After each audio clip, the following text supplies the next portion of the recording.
Bonjour et bienvenue dans cette vidéo flash dans laquelle nous allons définir le terme signal et voir quels sont les différents signaux existants. Tout d'abord, commençons par la définition.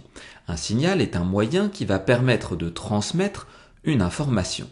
Pour que cette information soit transmise, trois éléments sont nécessaires. Un émetteur, que l'on appelle aussi la source, qui va envoyer le signal, puis un milieu de propagation dans lequel le signal va pouvoir se déplacer, se propager, et enfin un récepteur dont le rôle est de recevoir le signal.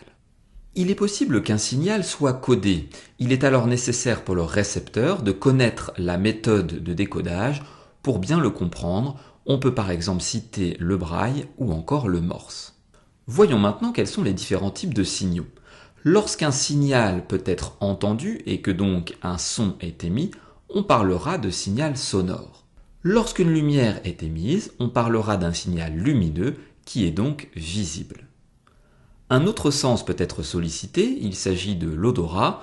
Lorsqu'une odeur est émise, on parlera d'un signal olfactif. Enfin, lorsqu'un signal n'est ni audible, c'est-à-dire qu'on ne peut pas l'entendre, ni visible, il s'agira de l'émission d'une onde radio et on parlera d'un signal radio.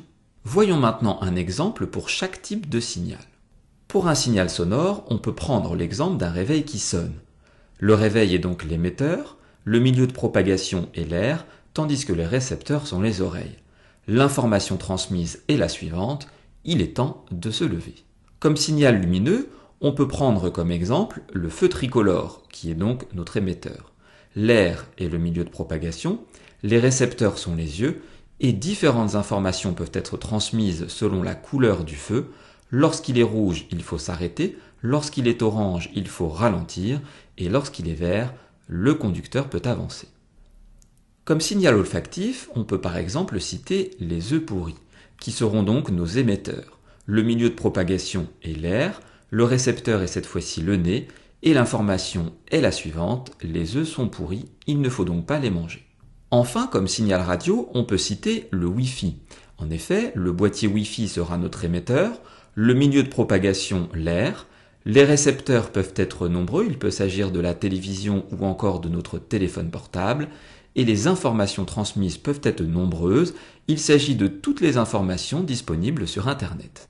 Cette vidéo flash est maintenant terminée, j'espère qu'elle a été claire. N'hésitez pas à vous abonner à ma chaîne YouTube et je vous dis à très bientôt pour de nouvelles vidéos.